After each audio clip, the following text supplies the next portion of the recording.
Majority members ng SP pumalma sa isa-isang pagtakas ng minorya sa SP session pagkatapos ng attendance check.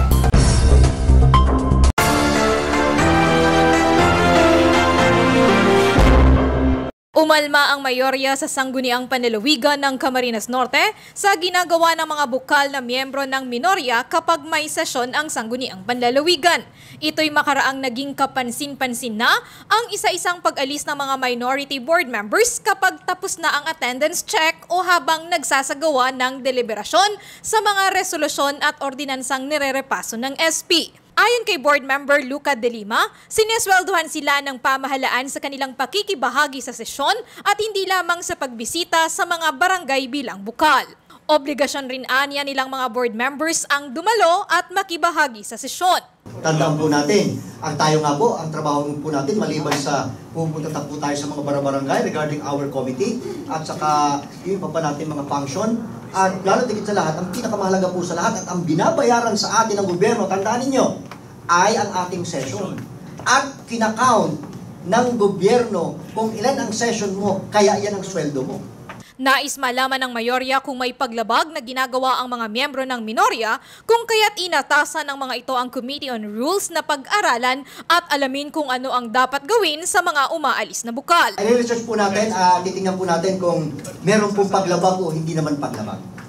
Nangako si De Lima na isasangguni ang usapin sa DILG at sa Civil Service Commission. We will research on the DILG at saka sa ating pong Civil Service regarding that matter tungkol sa mga session na uma-attend lang pero hindi naman nagtatapos. Sa kadahilanan, kumpleto po ang sweldo natin dito. Una rito, pinag-usapan ng mga miyembro ng mayorya kung dapat pang isama ang pangalan ng mga umaalis na minorya sa mga dokumento tulad ng resolusyon, gayong present lamang sila sa attendance at wala sa deliberasyon. Since we passed a resolution and the other board members ay nagpa-check lang ng attendance at wala na sila dito ngayon, are we going to put their name on the resolutions that we approve?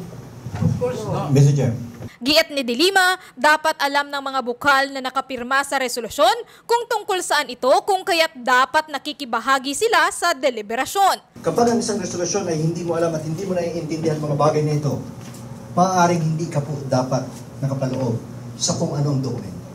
Kasi, ang isang taong wala at hindi mo nadinig at inaprubahan ng sangguniang panlalawigan, sa akin pong palagay, dapat po ay hindi ka makasama sa kung anong dokumento dahil wala ka during the passage of that resolution or ordinance of the sangguniang panlalawigan.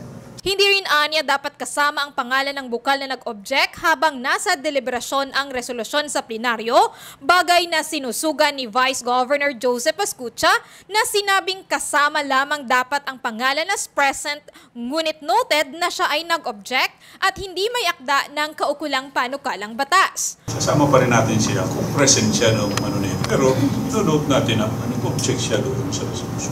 Mr. Chairman. Kasi nandun siya eh. So, ino-note natin, objection yung kanyang doon sa resolution. Para naman kay Board Member Joseph Alegre, kung wala ang isang bukal sa oras ng deliberasyon ay nangangahulugan na nag-waive na siya ng kanyang karapatan na mag-object, mag-approve or disapprove ng panukalang batas. Since that you are not present during the deliberation, you waive your right to ask question, to approve, or to disapprove the resolution. Parang wala rin.